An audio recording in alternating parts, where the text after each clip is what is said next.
Bueno, buenas tardes. La verdad es que un gusto compartir con ustedes esta oportunidad de taller. Los que me conocen saben que me gusta moverme, pero acá me tengo que quedar quietita en este lugar. Así que disculpen, vamos a tratar de hablar un poquito sobre este tema de cómo la ecofisiología nos puede ayudar en estos desafíos de manejar mejor la soja. Cuando me invitaron a hacer esta presentación y de alguna manera me pidieron el título, la verdad es que yo pensaba mucho en a ver cómo puedo ordenar todas las ideas que uno empieza a recibir ante esta pregunta de cuál es el desafío de la contribución de la ecofisiología. Y bueno, en primer lugar necesitamos, y esto lo repito siempre, necesitamos tener noción de cuáles son los escenarios y en el contexto en el que nosotros trabajamos como ingenieros agrónomos, como mejoradores, como modeladores. Y en este caso particular ya conocemos muchas cuestiones bien, como es el escenario de los cambios en el clima que estamos viviendo, las presiones que tenemos respecto a tener que manejar agriculturas de bajo carbono y de costo hídrico, la competencia en el uso de los recursos y también nuestro rol en lo que es el tema de la seguridad alimentaria. Esto de alguna manera nos presiona para que tratemos de desarrollar una agricultura y una intensificación sustentables y de alguna manera encontremos la vuelta para hacer un mejor uso en la eficiencia del uso de los recursos. Y cuando pensaba, digamos, en estas cuestiones, encontré conocemos este trabajo, que es un análisis global a nivel de planeta acerca de las tasas de progreso en el rendimiento de los cereales y también de la soja, que es muy impactante. Primero porque se ha hecho durante un periodo de tiempo muy largo y permite visualizar cómo a nivel de planeta empiezan a haber zonas con tendencias en donde el rendimiento ha dejado de aumentar, en algunos casos el rendimiento empieza a disminuir y acá con colores se puede ver un poco esta situación, ¿no? Las coloraciones más claras o más amarillentas muestran las zonas en donde empieza a visualizarse estancamiento en los rendimientos a través de los años, mientras que las verdes hablan de que todavía puede haber una ganancia tras año respecto a los rendimientos, zonas rojas que son pocas, pero que también se pueden visualizar en donde el rendimiento directamente ha colapsado con el tiempo, y acá es donde las principales conclusiones de este trabajo, o una de las principales conclusiones es esto, de que aproximadamente hasta un 39% de las zonas dedicadas a la producción de cereales y de soja directamente ya no muestran más incrementos en los rendimientos anuales, ¿no? Lo que hablamos, la tasa de progreso por año. Y hay una explosión de estudios, realmente es impresionante la explosión de estudios en los últimos años, que a través de distintos abordajes y de escalas empiezan a tratar todas las cuestiones asociadas con esta especie de estancamiento en los rendimientos. Y bueno, por último, me hacía la pregunta de cómo andamos nosotros en Argentina y por casa, ¿no?, respecto a estas cuestiones. Esto es una fotito del crecimiento exponencial de la investigación en el tema justamente de las brechas de rendimientos, del efecto de los cambios climáticos. Fíjense que en el último año, en el 2017, hubieron más de 400 artículos científicos que tratan de responder preguntas asociadas a este problema del estancamiento de los rendimientos. Ya hay 2 que son del año 2019 y que están, digamos, a punto. Y una gran proporción, que en este caso se ve con colores azules, rojos y verdes, son las ciencias, o sea, más del 50%, casi un 75% son las ciencias relacionadas a las ciencias ambientales, de las tierras, de agronomía, de la fisiología, que están produciendo esta información. Entonces realmente es apabullante la cantidad de conocimiento generado que nos puede contribuir al conocimiento de todas estas cuestiones que están ocurriendo respecto a este estancamiento o las bajas tasas de progreso que se visualizan. Y acá yo quería contarles un poquito sobre Argentina, qué es lo que estamos encontrando, resumirle un poco o muy brevemente contarles de que hay mucha gente que está trabajando también en el tema. Y uno de esos proyectos sobre el que hoy voy a contar un poquito es el llamado Proyecto Giga, que es un proyecto a nivel global en donde la Argentina también trabaja a través de diferentes instituciones y que tratan de modelar, por un lado, cuáles son los rendimientos potenciales que pueden tener las diferentes zonas y los diferentes cultivos, como la caña de azúcar, la soja, el maíz. Y por otro lado, están haciendo cálculos de las brechas potenciales y sobre todo de la productividad del agua. Y hay muchos más otros trabajos acá en Argentina, como por ejemplo los trabajos sobre sistemas intensificados, en este caso coordinado por IMNI y por otras instituciones de universidad, que son trabajos ya a nivel de escalas más regionales, incluyendo varias provincias, y donde el foco está básicamente enmarcado hacia la comprensión del efecto de los nutrientes sobre estas cuestiones, y también las redes. Hay muchas redes de trabajo en Argentina, hay redes de evaluación de la mejora genética. Acá estoy viendo a un mejorador tucumano colega que nos puede contar también de estas cuestiones. Hay también redes que trabajan sobre el manejo intensificado basado en el uso de los insumos, cuestiones relacionadas con la fertilización. Hay múltiples redes de cultivares de fecha de siembra. Ustedes conocen bien, en este caso, la red, la Rexo, que es la más importante que tenemos en Argentina, que todos los años hace decenas de experimentos tratando de entender la interacción entre el genotipo, el ambiente y la fecha de siembra. Y también hay una gran cantidad de estudios, vamos bajando de escala, ¿sí? Cantidad de estudios que son más ecofisiológicos, tratando de entender sobre procesos, estudios genéticos y estudios moleculares que son de gran contribución para detectar caracteres en lo que se refiere a la tolerancia, por ejemplo, de estrés. Entonces hay mucha gente trabajando de alguna manera en diferentes escalas en este tema. Y el proyecto Giga, que acá están un poco el grupo de gente que está trabajando, son estas universidades, y hay una publicación muy interesante reciente de Aramburo. El proyecto Giga para Argentina lo que ha hecho ha sido estimar rendimientos potenciales, que lo voy a mostrar dentro de un ratito, pero también los rendimientos que podrían ser alcanzables en secano en diversas regiones de la Argentina. En coloración verde, que todavía no lo vamos a ver con mucha intensidad en estas slides, se pueden ver lo que se consideran los rendimientos potenciales medios que podrían ser alcanzados con el clima de las regiones involucradas. Como pueden ver, claramente supera las 7 toneladas en el caso de soja. Pero en este caso les estoy mostrando de los rendimientos que podríamos alcanzar en nuestras zonas, y con coloraciones rojas son los rendimientos más bajos. Acá tenemos un experto del sur que también nos puede ayudar a entender esto, ¿sí? Son los rendimientos, digamos, potenciales limitados por agua o los alcanzables en la zona, que son relativamente bajos, como ustedes pueden ver, tal vez menos de 3 toneladas. O sea, son techos impuestos ya a la soja en secano en esas zonas. Después, zonas como la de Córdoba, que en este momento, digamos, yo voy a hacer foco en eso, que tienen rendimientos que pueden ser de 4 y 5 toneladas.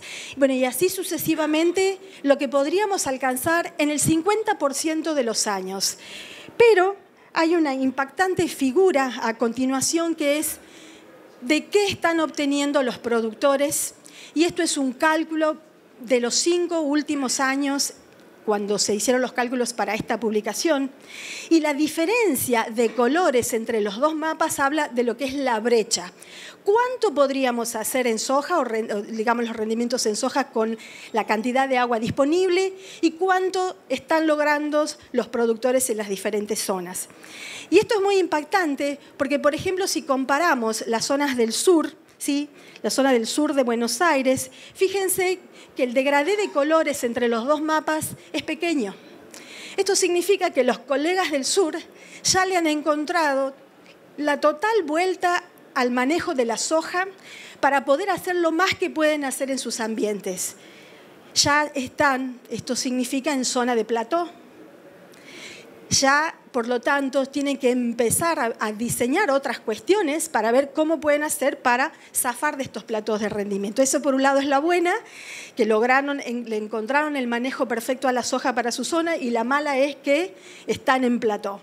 Sería una de las regiones en Argentina en donde se ha estabilizado y no crece más el rendimiento de la soja.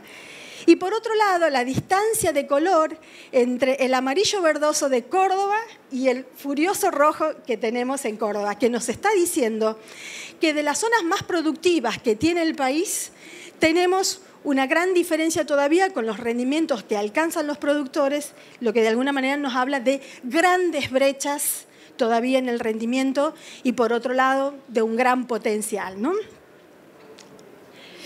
Entonces, a nivel nacional, la brecha promedio entre el rendimiento que se podría alcanzar con la cantidad de agua que tienen las regiones y respecto a lo que se alcanza es de más o menos de un 32%.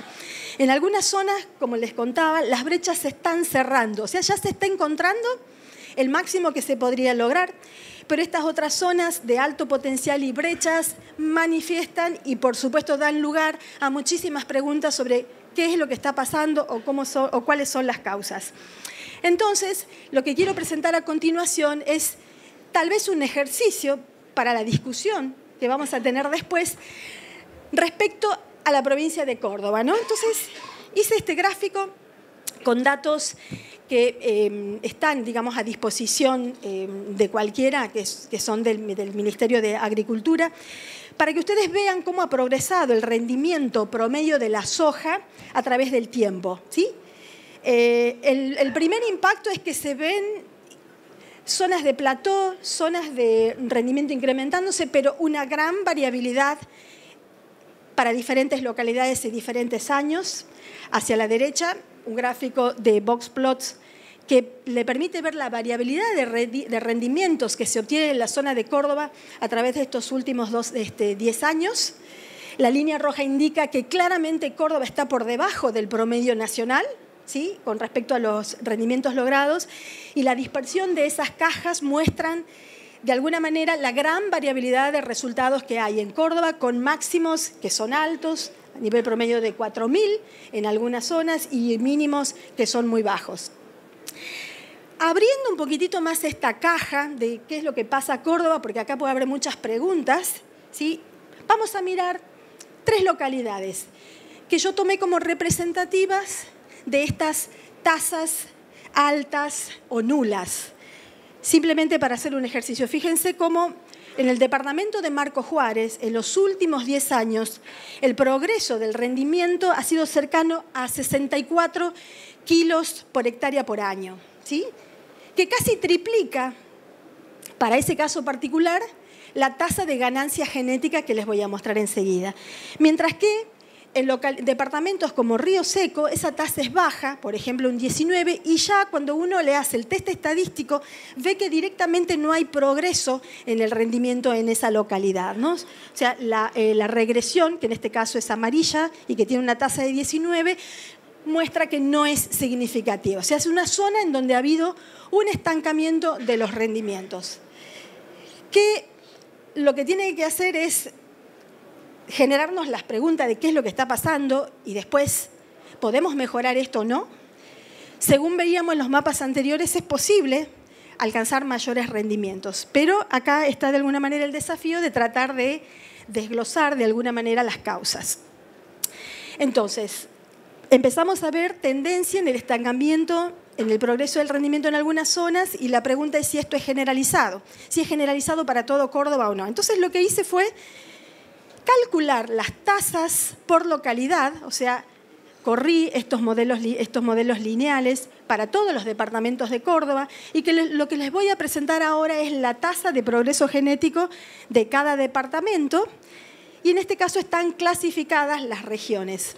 Así, por ejemplo, hay departamentos que están acá en verde oscuro, en donde las tasas de progreso por año superan los 40 a los 60 kilos por hectárea por año. O sea, realmente tasas muy, muy importantes. La pregunta por detrás, ¿qué es esto? Esto es clima, recurso, le encontraron la mano al manejo de la soja, ¿sí? Por otro lado, hay zonas en donde esas tasas se empiezan a bajar y finalmente hay otras en donde empieza a visualizarse el estancamiento, ¿no? Entonces, esto es una primera figura, una primera imagen para ver dónde estamos parados, por lo menos en cada departamento en Córdoba. Cuando uno mira estos rendimientos a lo largo de los años y ve los platós, se espanta y dice, che, no hay mejora genética. Es la primera pregunta que nos hacemos muchas veces, ¿sí? Entonces les quiero mostrar acá un trabajito muy lindo que acaba de ser publicado respecto a la tasa de ganancia genética por año de, en este caso es un proyecto, bueno, este es un trabajo presentado por Diego Santos, junto con otros colaboradores, y esta evaluación se hizo en red en muchas provincias de Argentina, en donde se hicieron experimentos especiales para tratar de que cada parcela tenga el mismo ambiente, y en este caso están los grupos de madurez, desde el 3 al 8, ¿sí? Y acá en esta columna, en la del medio, la ganancia genética registrada a través de un periodo de, no sé si está escrito por ahí, sí, desde 1985 hasta 2015, y estos valores de tasa van desde 7 hasta un 17% o 18% aproximadamente por año, ¿sí? Con diferencias entre los grupos, pero un promedio de más o menos 15 kilos por hectárea por año. Eso es lo que sería la tasa de ganancia genética. O sea, pareciera ser baja, pero es una tasa contundente que desde 1985 hasta el 2015, cuando terminó de hacerse este trabajo, va mostrando cómo hay una verdadera ganancia genética, o sea, genotipos superiores. Y en este caso, este trabajo se ha hecho con control de enfermedades y de insectos, entonces lo que estamos viendo es, de alguna manera, estrategias en estos genotipos para hacer más rendimientos con el mismo ambiente. Volviendo de nuevo, entonces, habiendo explicado un poquito esto y demostrado que en algunas regiones la ganancia genética llega a ser casi un 50% del progreso de rendimientos por algunos departamentos, quiero volver de nuevo a lo que nos contaban los modeladores de Giga, ¿sí? En esta slide lo que les muestro es una distribución de probabilidades de los rendimientos potenciales para aquellos que tienen una napa en su sistema o acceso al riego y una distribución de los rendimientos alcanzables. Este tipo de resultados que muestra este proyecto Giga, lo que tiene de bueno es que se hace en base a 28 años de climas, o sea, se juega con 28 años de clima para poder, de alguna manera, ver cómo se comportaría el rendimiento tanto potencial como el alcanzable en años muy malos o en años muy buenos. Entonces, es interesante porque de acá uno puede ver también lo que se llama el riesgo climático, que sería la diferencia entre esas dos curvas de alguna manera, ¿no? Claramente ustedes pueden ver, y a mí me impactó mucho cuando empecé a abrirla por localidad, la distancia que hay entre las dos curvas, los dos colores de curva. No solo la distancia, sino que esa distancia aumenta a medida que los rendimientos disminuyen. ¿Cómo leo esta curva por ahí para los que no estén tan habituados? Si nosotros nos hacemos la pregunta, ¿y cuál es el 50% de probabilidad de rendimientos? Esto es para Pilar, que es el departamento, es una ciudad cercana al departamento de Río Segundo, departamento de Río Segundo, donde está Manfredi, que es el lugar donde nosotros trabajamos y conocemos un poquito mejor. Y lo que me permite ver este modelo es que en el 50% de los años, con ese clima intermedio de 28 años, el rendimiento potencial debería superar las 6 toneladas, ¿sí? Para el caso de Pilar.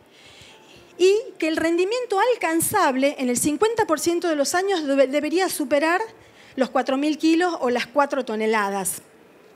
Pero también me dice este slide que en años que son un poco más buenos se pueden esperar, digamos que estas curvas se acerquen un poquitito y alcanzar rendimientos que son considerablemente superiores, ya diría hasta un 100% más de los que realmente están alcanzando los productores a nivel generalizado por departamento. Y en los años malos o muy malos, que los podemos mirar acá, estos gráficos nos dicen de que en el 20% de los años muy, muy malos, los rendimientos deberían estar entre 2.000 y 3.000 kilos. Este tipo de ejercicio con los modelos de simulación, digamos, es muy bueno para tener un punto de referencia, para decir, a ver, según estos modelos de simulación, que incluso se hacen con prácticas normales, nada de prácticas súper extremas, ¿no? Con estos modelos de simulación, ¿cuánto es lo que se debería lograr en esta localidad? Y de alguna manera nos da un punto de referencia, que es siempre importante, para no echarle siempre la culpa a la sequía, ¿sí? o a la inundación de alguna manera, sino para cuantificar. Yo con estos datos puedo tener una idea también de la eficiencia del uso del agua, ¿sí? O sea, cuántos kilos de soja se pueden hacer por milímetro de agua cosechada. Bien, y a veces cuesta creer que estos rendimientos potenciales se alcancen. Acá me dice que en algunos años se puede llegar, esto es para Pilar, incluso nosotros en trabajos de rendimiento potencial en nuestro grupo superamos tranquilamente los 6.000 kilos de acá, muchas veces logramos hasta 7.000 kilos de rendimiento potencial. A veces es como que no nos creen mucho el dato, pero detrás de esta explicación está lo fisiológico, ¿no? La explicación es esta. Cuando hay agua, cuando el agua no es limitante, ¿sí? Se puede capturar todo lo que es el recurso ambiental mediante un manejo de cualquier genotipo por fecha de siembra que coloque el fin del periodo crítico hacia finales de enero, ¿sí? No importa el genotipo, no hay un genotipo en particular o una fecha de siembra en particular, es el manejo, ¿sí? O sea, diferentes combinaciones que me permitan poner el final del periodo crítico hacia finales de enero son las estrategias que maximizan el rendimiento. Y esto es una campaña, cada punto es una combinación de genotipo por fecha de siembra. Para el caso de Manfredi, Marco Juárez, se observó exactamente lo mismo en Santa Fe, en donde claramente se pudo alcanzar 5.000 kilos en una campaña en donde el agua no fue limitante. Y la explicación de esto, que es muy importante recordarla, es esta. O sea, todo lo que nos enseñó el grupo de Adriana Cantolic respecto a la importancia no solo de la ubicación del periodo crítico, sino de la duración del periodo crítico, que es modulada por esa interacción genotipo por fecha de siembra. Entonces, ¿cómo tengo que manejar la soja? Bueno, si tengo agua, ver de qué manera puedo hacer que el periodo crítico sea lo más largo posible, ¿sí? ¿Por qué? Porque periodos críticos largos, con fotoperiodos largos y que capturan alta radiación solar y que no tienen limitantes hídricas, son los ambientes ideales para que la tasa de producción de vainas y de generación de sitios reproductivos se maximice. Ese es el gran misterio del manejo de la soja. A veces he tenido por ahí oportunidad de ver redes que intentan trabajar sobre el rendimiento potencial, pero que insisten con un manejo tradicional de la fecha de siembra, sin explorar, en base a estos principios ecofisiológicos, otro tipo de manejo para poder hacer que el periodo crítico coincida con estos ambientes, ¿no? Y bueno, y este es un año, la campaña que tuvimos fue un año espectacular para responder muchísimas preguntas. Cuando veíamos que en enero y en febrero no llovió una gota, el ecofisiólogo, ¿qué piensa? Hay radiación solar plena. Le va a ir espectacular a los que tengan napa, porque hay mucha radiación solar. Entonces le pedí a mis colegas que están en Marco Juárez, que tienen ambientes con napa, que me cuenten cómo les fue en esta campaña. Entonces les voy a mostrar pocos datos, porque es nada más de un set de datos de esa zona, de esta campaña, en donde campos que tenían napa lograron tranquilamente llegar hasta los 6.000 kilos, con un manejo de fechas de siembras tempranas, yo diría ultra tempranas, de alrededor de principios de octubre, con una caída, son muy buenos los rendimientos, pero con una pequeña caída con un atraso hasta de 20 días en la fecha de siembra, ¿no? Entonces, rendimientos muy altos en una campaña complicada desde el punto de vista hídrico y explicado, en este caso, por el agua disponible, en este caso por una napa, ¿no? El mensaje de nuevo, la soja necesita agua. ¿Cuáles son las estrategias para lograr, de alguna manera, satisfacer la demanda de la soja, ¿no? O sea, yo creo que hacia ahí tiene que ir nuestro pensamiento y nuestro diseño de estrategia. ¿Cómo puedo hacer para darle agua a la soja? Porque estas curvas me muestran que se separan muchísimo, digamos, entre lo que es el riego y lo que es el secano. Y hacer un manejo de este tipo para maximizar y explotar estos rendimientos y lograr estos máximos que son, de alguna manera, simulados por estos modelos de simulación, ¿sí? Y entonces, ambientes con napa, en este caso, permiten capitalizar estos recursos ambientales. ¿Cuáles son los recursos ambientales? El fotoperíodo y la duración del periodo crítico, la temperatura, y de alguna manera, con ese punto se maximiza lo que es la eficiencia del uso del agua.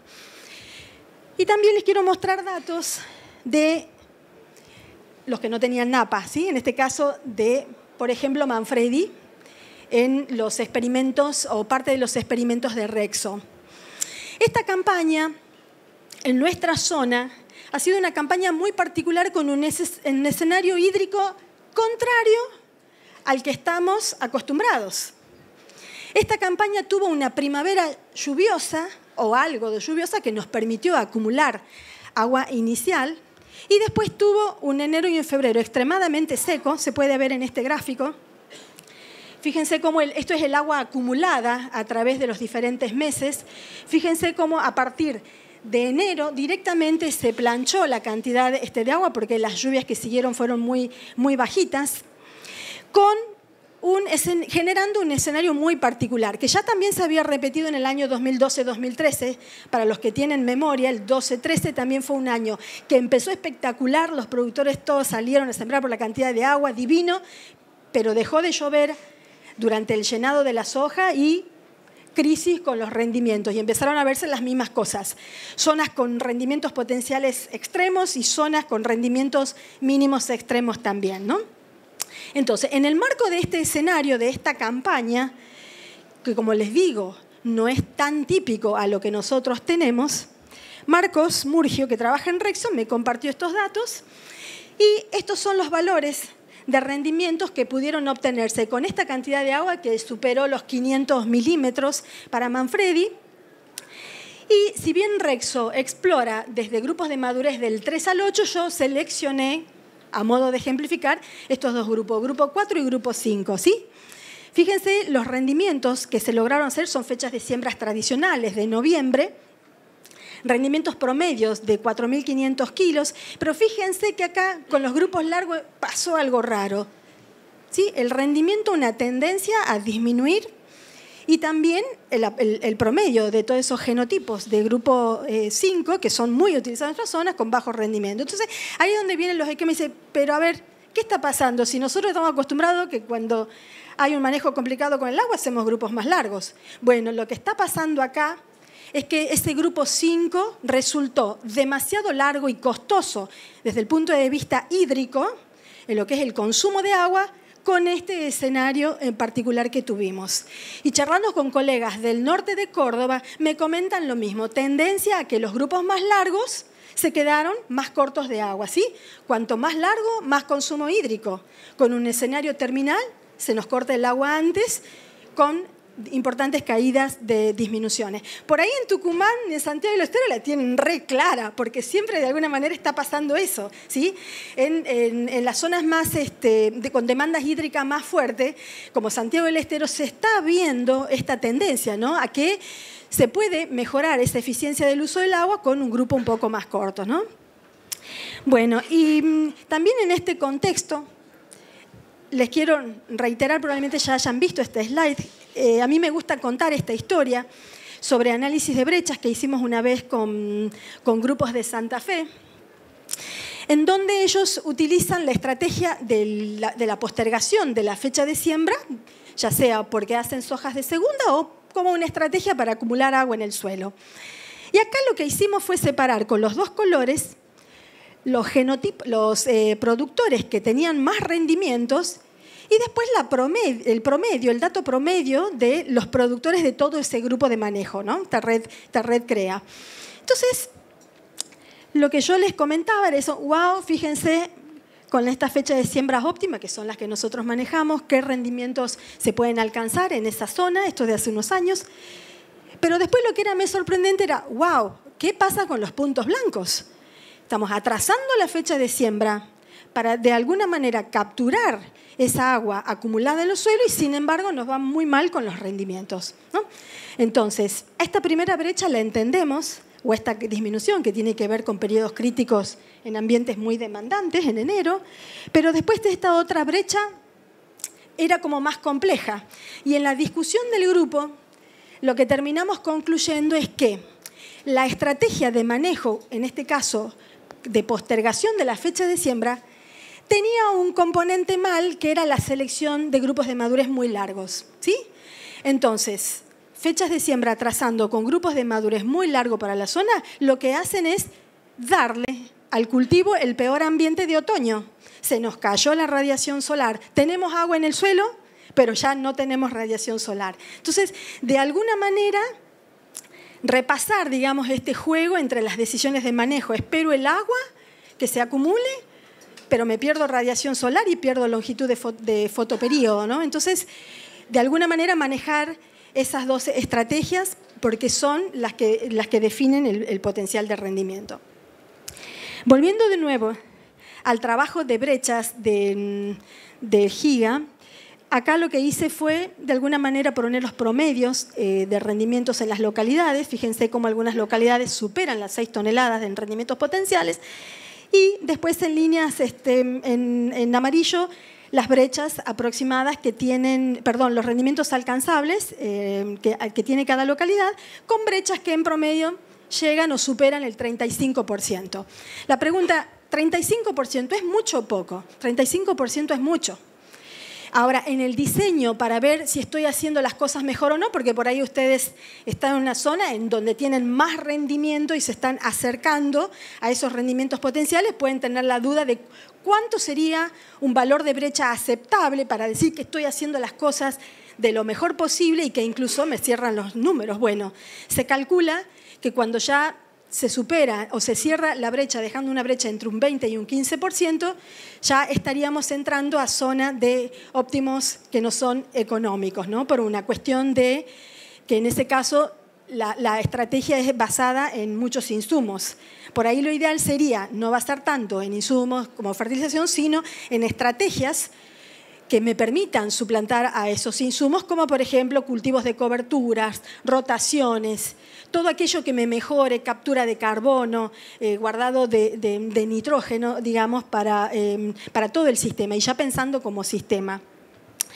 Ahora, mirando un poquito la distribución de frecuencia de esos rendimientos, porque hablar de un dato promedio, y por un lado es interesante, pero por el otro no me permite ver cuáles son ni los máximos ni los mínimos, ni me permite entender esta información en términos de probabilidades, ¿no? Entonces, de nuevo, hay un 50% de probabilidad en las regiones de que el rendimiento relativo, o sea, de alguna manera un medidor de la brecha,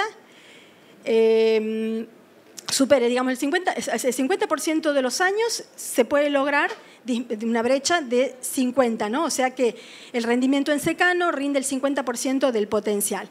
Pero bueno, acá tenemos zonas como por ejemplo Pilar, en donde en Pilar lo que me dice este modelo es que en el 50% de los años deberíamos estar logrando el 70% del rendimiento potencial con la distribución de precipitaciones que tenemos. Y estamos un poco lejos de esos valores, eso por un lado, ¿no? Y tengo mis dudas respecto a estos potenciales porque probablemente sean más altos inclusive en esta zona. Pero de nuevo, los modelos me permiten tener esto en la cabeza. Me permiten también saber qué me pasaría en el 25% de los años, ¿no? Bueno, entonces, en el 25% de los años, el rendimiento o la brecha esperable debería ser de un 50% para algunas localidades. Fíjense, La Bulaye, ¿sí? En La Bulaye esa brecha sería de un digamos, de un 70% en los peores años, un poco de alguna manera explicado por las condiciones de suelo y de almacenaje de agua, ¿no? Y cuando vi estas curvas, dije, wow, cuán distintas son del maíz. Entonces les quiero dejar simplemente la inquietud y la información de cómo son esas curvas en un maíz tardío, ¿sí? Que también los modelos nos dan esta importante información para entender brechas en un maíz tardío, ver si podemos o no desear o aspirar rendimientos potenciales. Y lo primero que impacta del maíz es cómo las curvas están pegadas. Fíjense cuán pegadas están las curvas. ¿Qué me dice esto? Me dice que en la mayoría de los años el rendimiento en secano de un maíz tardío es cercano al potencial, digamos, que tendría el maíz si fuera regado, ¿sí? Me dice que la brecha es pequeña y que tan solo en años muy extremos, que podríamos decir que es menos del 10%, solamente en años muy extremos no lograríamos buenos rendimientos en maíz. Y bueno, hoy no voy a extenderme sobre eso, pero tenemos una línea de trabajo mostrando, digamos, cómo el manejo explica por qué en Córdoba nuestros rendimientos, tanto en secano particularmente, están lejos aún del rendimiento potencial estimado por los modelos.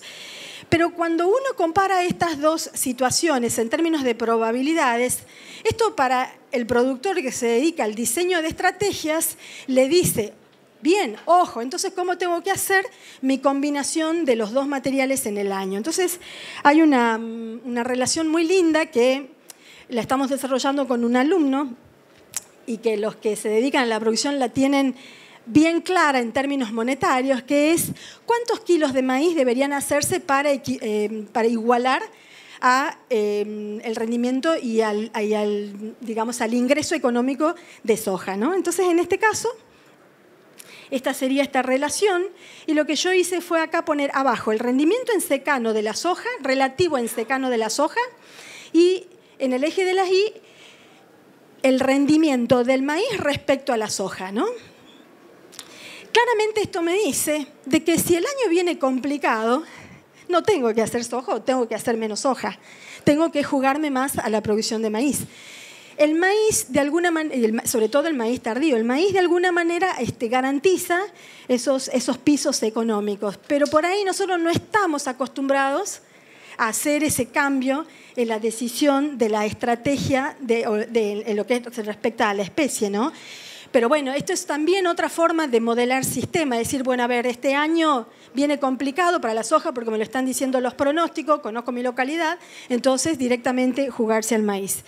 En términos de probabilidades, porque los modelos son divinos, pero no dicen de cuántas veces ocurre esto, acá ustedes los tienen, en términos de probabilidades, esa relación del rendimiento maíz sobre la soja, en un 50% de los años supera 3 veces, ¿sí? O sea que es esperable en el 50% de los años como mínimo que el maíz rinda 3 veces lo que rinde la soja.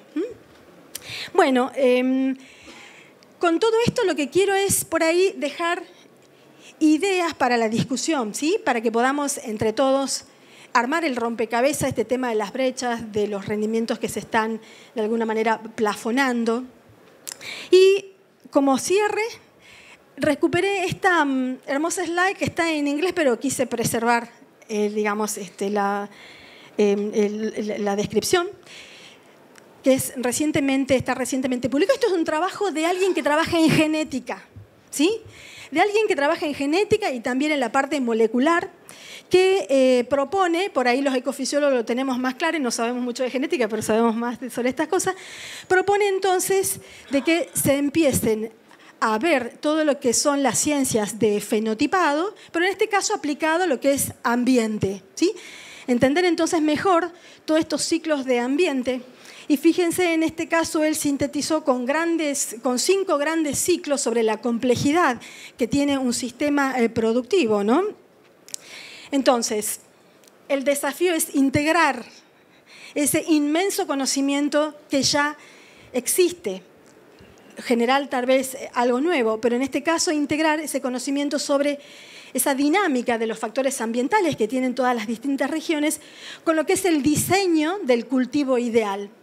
Por ejemplo, ¿por qué insistir en hacer grupos largos si el agua que tengo me alcanza para hacer un grupo más corto? Una pregunta, por ejemplo, ¿no? También el diseño del manejo, empezar a cambiar el concepto hacia sistema. Ya no pensar en un cultivo en particular, sino pensar en la rotación y también en el rol de otros cultivos en lo que son sus llamados servicios ecosistémicos, como proveedores de raíces, materia orgánica, para el ciclado de nutrientes. Y en este congreso, que en particular se están de alguna manera desarrollando todas las técnicas para lo que es las tecnologías en la era de datos, la pregunta es si esas tecnologías nos van a permitir hacer esa integración, ¿no? Inmensa cantidad de datos, soja particular es muy, muy responsiva para todo lo que es manejo. Entonces, ver si se puede integrar toda esa información, pero no nos olvidemos que aún esa nueva disciplina se basa en el análisis de datos empíricos, en los datos generados. Necesita desarrollar modelos en conexión con lo que es diagnóstico climático, diseñar sistemas, necesita conocimiento ecofisiológico y necesita también promover, que eso es lo más importante, e incorporar la creatividad. No nos cansamos de ver la creatividad que hay en los productores con sus preguntas, con su experimentación. Entonces, bueno, ese es de alguna manera digamos, el sueño que uno tiene con respecto a todo esto que es la integración de información. Bueno, con esto finalizo, pasamos a las preguntas y muchas gracias. Bueno. Gracias, Claudia. ¿Hay alguna pregunta? 5 minutos de pregunta por el tiempo del taller. Ahí pasó el micrófono. Sí, buenas tardes. Le quisiera hacer 2 preguntitas cortas. Sí. Una, le dio mucha importancia al periodo entre R3 y R5 el tema de la heliofanía. Sí. Y principalmente lo enfocó a fines de enero, principios de febrero, si no lo vi mal. Es así. Quisiera saber qué pasa si tenemos que apuntar al grupo de madurez en función de que ese periodo caiga ahí o puede caer un poco antes. Y la otra, soy del oeste de la provincia de Buenos Aires. Quisiera saber si tiene, tal medido como en Córdoba, rendimientos potenciales, digamos, ¿no? Bien, la información para rendimientos potenciales y brechas está. Las citas están en la presentación, ustedes pueden indagar. Mirando de alguna manera los trabajos en redes que ustedes tienen por esa zona, ya han logrado atrapar de alguna manera muchas cuestiones del manejo, ¿sí? Acá lo importante es de que para apuntar a rendimiento potencial, la limitante es el agua, ¿sí?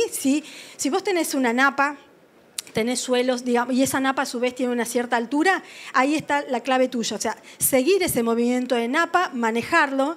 Cuando está muy alto, manejarlo con algún cultivo de cobertura. Cuando está muy bajo, esperar. Pero también está la información, y en toda la República Argentina, y sobre todo cuando más al sur nos vamos de Argentina, es posible capitalizar mejor aún todos esos recursos ambientales. O sea que los rendimientos potenciales, a medida que aumentamos la latitud, son más altos para algunas regiones, no para todas, ¿no? Pero para algunas regiones. Y en este caso, por la mayor radiación disponible y la temperatura, ¿no? No mostré los datos de rendimiento potencial para la zona del sur, ¿sí? Son realmente muy altos. Lo que pasa es que ellos en secano tienen limitantes. Después él puede responder en más detalle. El agua, por el tipo de suelos que tienen, que son de baja profundidad, con taptos y que de alguna manera también limitan la exploración de raíces y agua, le imponen un techo al rendimiento en secano en esa zona, a pesar de que tienen excelente temperatura y excelente radiación solar, ¿no? Sí, buenas tardes, yo acá, Claudia. Sí. Bueno, como sabés, trabajo en San Luis, en Villa Mercedes. Sí. La pregunta en realidad te quiero hacer muchas preguntas, pero te voy a hacer una sola por el tiempo que hay. Después discutiremos algunas otras cosas. Con respecto a cuando vos considerabas las brechas y separabas la parte de que tenía napa y la parte que no tenía napa. Cuando tomabas la parte de napa, ¿solamente era si tenía o no tenía, o tenías en cuenta profundidad, salinidad? Digamos, dinámica de napa, ¿no? Sí, sí. Bueno, hay un grupo excelente de dinámica de napas que justamente está en San Luis, ¿no? Y donde ellos muestran, es muy lindo y es muy recomendable, que es el grupo de Dr. Shobaji, ¿sí? Es excelente porque de alguna manera te permite responder a todas estas preguntas de dinámicas en napas en los diferentes sistemas. Y sí, necesita, sobre todo en algunas zonas de San Luis, necesitas explotar la napa para, sobre todo en suelos que puedan llegar a ser complicados en cuanto a retención de agua, ¿no? Desde San Luis y desde La Pampa muchas veces hemos tenido consultas ante escenarios que son distintos a lo que estamos acostumbrados, en donde justamente comentan, la soja estaba divina, alta, grandota, área foliar espectacular y de repente no hizo vainas, ¿sí? Entonces en esos casos se quedó corta, se consumió todo el agua, se hizo un consumo importante para el crecimiento vegetativo, pero de lujo, pero se quedó sin agua para las etapas más tardías de la generación de, digamos, tanto para la última parte de fijación de vainas y para el estrés terminal y el llenado de granos, que puedes disminuir el rendimiento muy, muy marcadamente, más del 50%. Sí. Una pregunta más. Sí.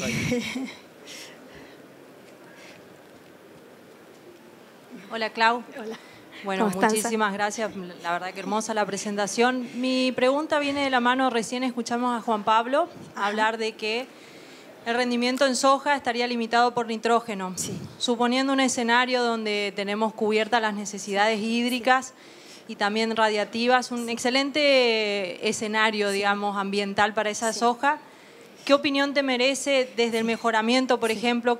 ¿Qué traits se podrían tocar para mejorar este componente tan importante en un cultivo proteico? Sí. Y donde los datos son concretos. Excelente pregunta, incluso creo que vos la podrías responder mejor, Constanza. No, a lo que sí. Esto es muy interesante, no lo mencionamos, pero en todos los esfuerzos de trabajos en redes para tratar de entender las brechas, siempre son preponderantes las cuestiones relacionadas con el suelo, las cuestiones nutricionales, las cuestiones de estructura, de profundización radical. Y justamente el grupo de Monzón en Balcarce y también otra gente, Salvagiotti en Santa Fe, están demostrando que la disponibilidad de nitrógeno en soja puede ser limitante, sobre todo cuando se está apuntando a altos rendimientos, ¿sí? Bueno, yo creo que ahí hay muchas aproximaciones. También está Mariana, que nos puede contar de cómo, digamos, hay cuestiones de microorganismos que son más eficientes o no con todo lo que es la captura del nitrógeno y la acumulación en planta, pero probablemente la clave esté en acumular la mayor cantidad posible de nitrógeno en planta para luego permitir la removilización, ¿no? Como pasa por ahí con el cultivo del maíz. La clave está en el estoqueado del maíz, del nitrógeno. Después, respecto a caracteres, es una excelente pregunta. No sé qué opinas vos, Constanza, sobre caracteres en particular. ¿Sí?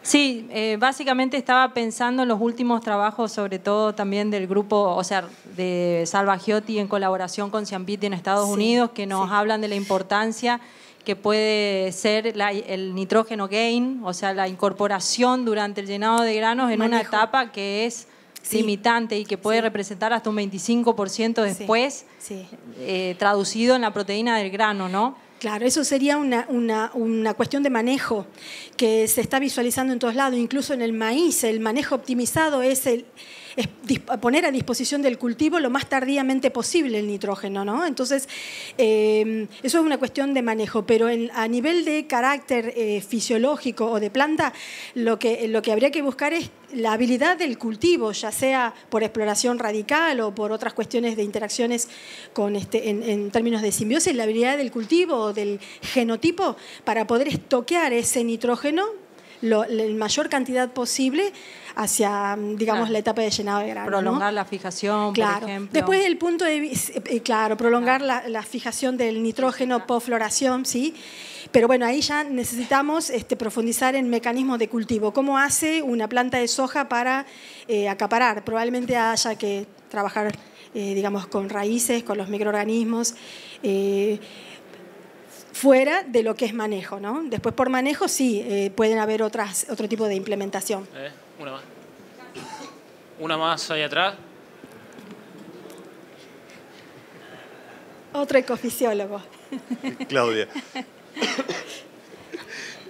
Una duda me queda. Vos planteaste que para alcanzar los máximos rendimientos, ubicar el fin del periodo crítico hacia fines de enero, los primeros días de febrero. Sí, si no entiendo mal. ya. Y eso está con los datos hacia el sudeste de la provincia de Córdoba.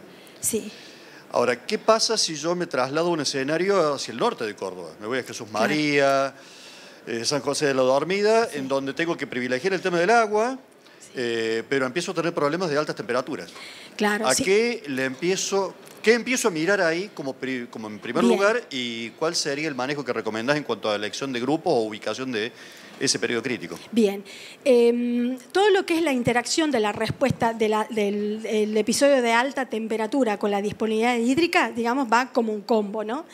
Entonces, en nuestros estudios, justamente de estrés térmico con y sin agua, encontramos que aún cuando hay agua a disposición casi plena del cultivo, porque el agua puede estar en el suelo, pero también el cultivo puede no usarlo, ¿sí? Eso también ocurre.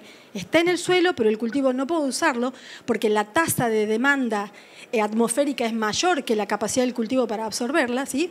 Aún cuando hay agua en el suelo, el estrés térmico puede disminuir los rendimientos en estos casos potenciales. Entonces, cuando ya empezamos a tener cuestiones que son distintas, digamos, en este caso como el estrés térmico, tenemos que empezar a ver estas cuestiones de manejo conservador.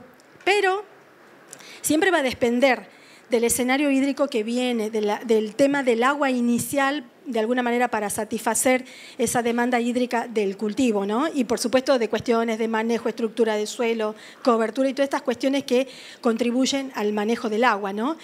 Pero bueno, no hay que pasarse de rosca con el manejo conservador, porque también hemos observado de que la estrategia del escape hace perder rendimiento en años que no son tan malos. Entonces, por ahí la clave también es hacer ese análisis. Así como hicimos un análisis de agua, poder hacerlo también por temperaturas, pero más que por temperatura per se, por ahí hacerlo en términos de demanda ambiental, o sea, en cuántos años puedo superar o no con el agua disponible la demanda ambiental y empezar a jugar con esas cuestiones ya hilando más finito, ¿no? Con una estrategia de escape, pero que no sea tan extrema, porque la soja cuando escapa no rinde. Entonces, tener cuidado con esas cuestiones, ¿no? Bueno, Claudia, muchas gracias por la presentación, bueno, muy clara. Gracias a todos. Si quieren continuar, pueden hablar con Claudia.